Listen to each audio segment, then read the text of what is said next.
usted es un fiscal o un acusador particular y tiene claro cuál es el hecho que debe ser llevado ante el juez para su análisis y juzgamiento.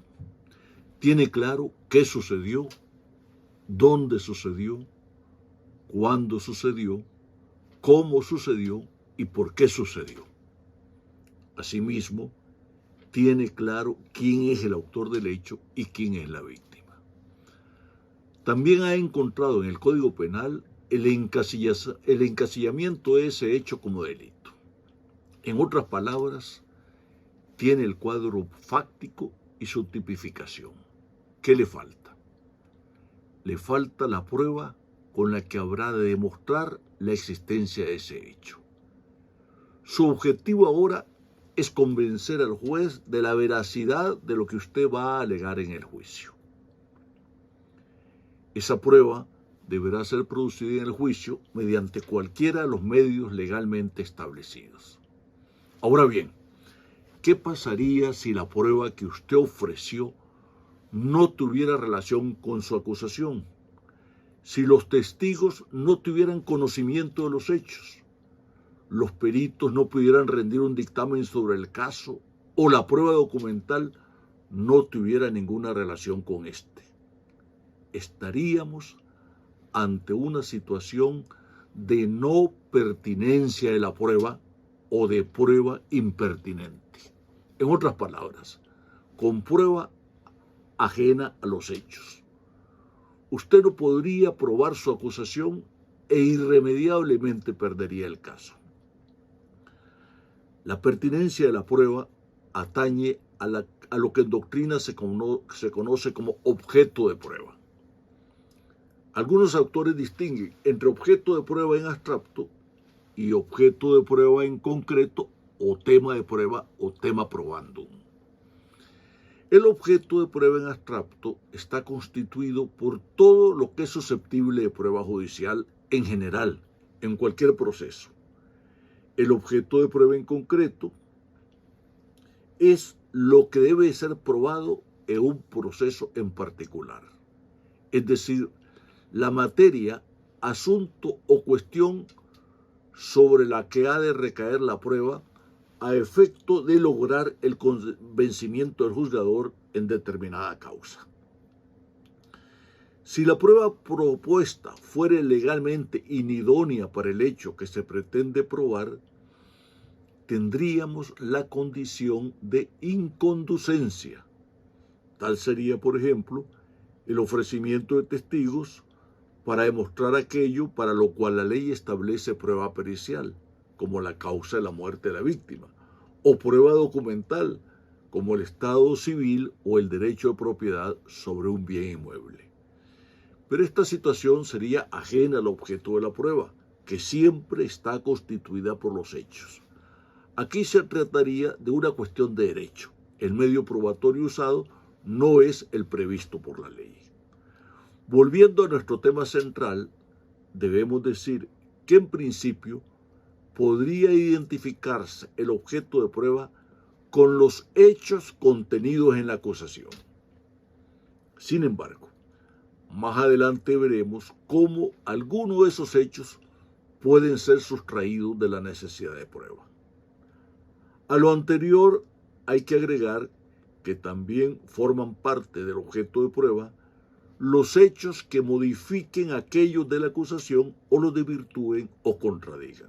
Por ejemplo, la presencia del acusado en un lugar distinto en el momento de ser cometido el delito, o sea, una coartada. Otro ejemplo, la incompatibilidad de las estrías de los proyectiles extraídos del cadáver con las que produce el arma de fuego encontrado en posesión del acusado. En otras palabras, forman parte del objeto de prueba no solo los hechos acusados, sino también hechos accesorios y circunstanciales que pueden incidir en aquellos. Por hechos podemos entender a. La conducta humana en sus distintas manifestaciones y consecuencias, incluyendo las relaciones o situaciones impersonales o sociales. B. los estados anímicos y procesos psíquicos. Pensemos, por ejemplo, en la emoción violenta y en la premeditación o en la alevosía. Y C, el mundo físico en el que incluimos los hechos de la naturaleza y los objetos materiales en cuanto pueda incidir ese mundo físico en la conducta humana. No obstante, no son objeto de prueba las normas jurídicas, en virtud del principio iura novit curia, el juez conoce el derecho. Se discute si el derecho extranjero y el consuetudinario necesitan prueba, y la doctrina mayoritaria se inclina por la afirmativa. Algunos matizan sutilmente diciendo que lo que debe probarse no es la norma, sino su vigencia. También se discute si las máximas de la experiencia son objeto de prueba. Se entiende por tales, conforme con Stein, los juicios generales que descansan en la experiencia, o sea, el acervo de nociones abstractas, fruto de la experiencia compartido socialmente.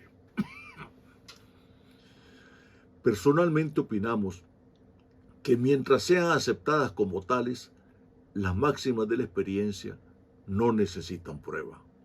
Más bien sirven para valorar o apreciar las fuentes de prueba sin que el juez quebrante la prohibición de utilizar su conocimiento privado debido a que las conoce como miembro de la sociedad y no porque directamente las haya percibido. Ejemplos de máxima en experiencia pueden ser el conocimiento sobre el grado de temperatura al que hierve o se congela el agua, los efectos del licor, la necesidad de descanso, los principios básicos del arte culinario, la manera de colocar los dedos en la pelota de béisbol para el lanzamiento de una curva o de preparar los músculos antes de hacer gimnasia.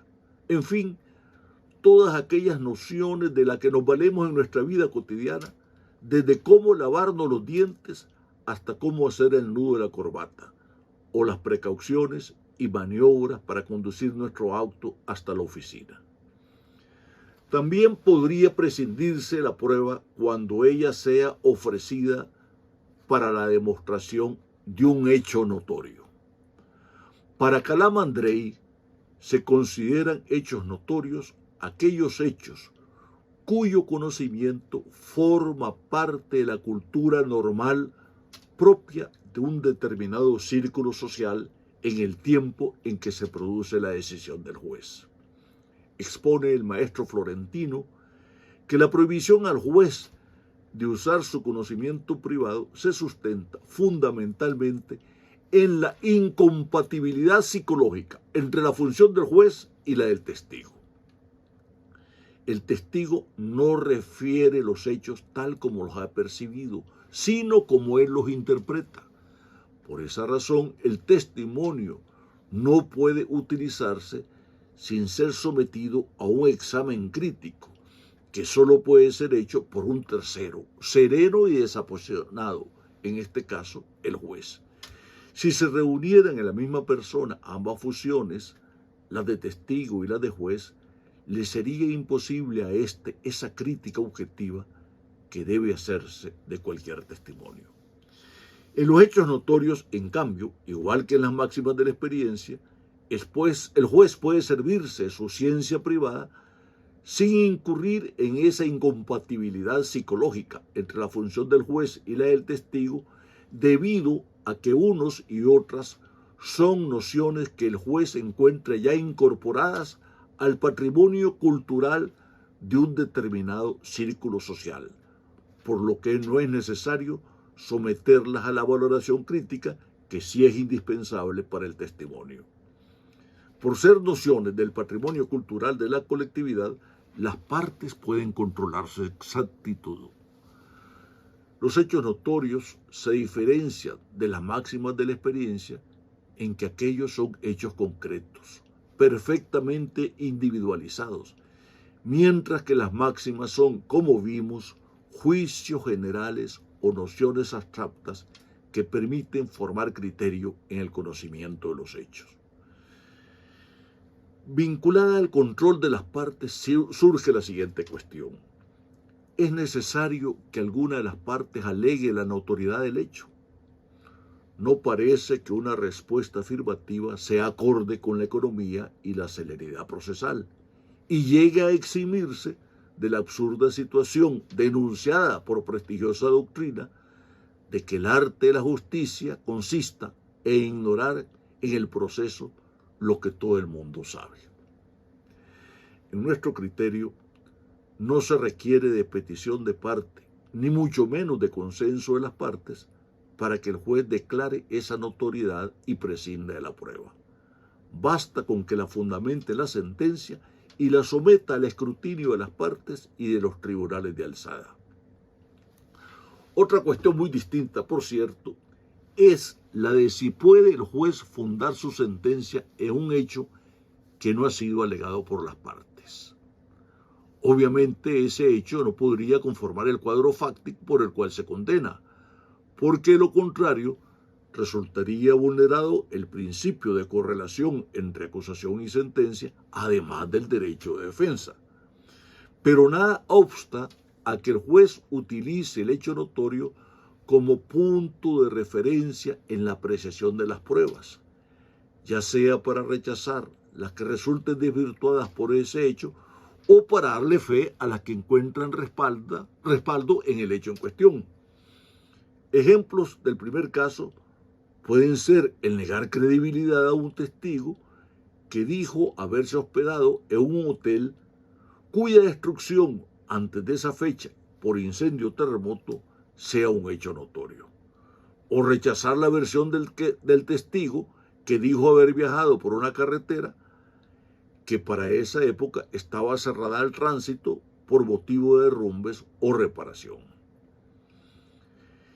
Ejemplos del uso del hecho notorio para dar crédito a determinada prueba pueden ser la coincidencia de la luna llena con la fecha en que un testigo refirió haber podido apreciar lo narrado gracias a la claridad de la noche, o de la mar gruesa en la misma hora señalada por el testigo como el momento en que se vio impedido por ese fenómeno de tomar una pequeña embarcación.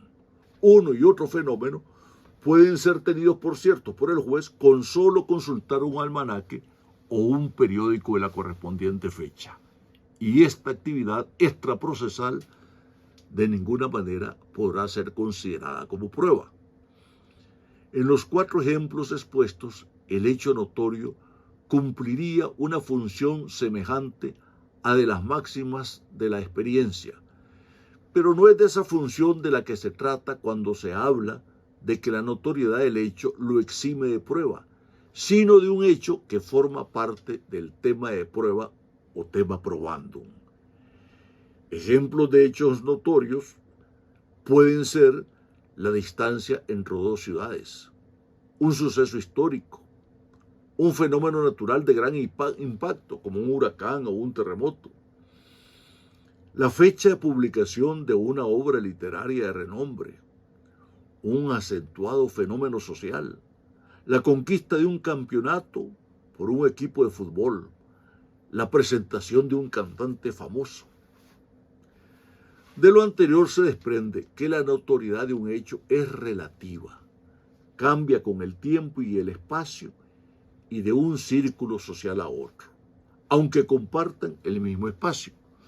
Una feria periódica ganadera será un hecho notorio para los criadores de ganado, pero puede ser absolutamente desconocida su existencia para un médico de la misma región. Una canción de moda podrá ser hecho notorio para un adolescente y no para su padre.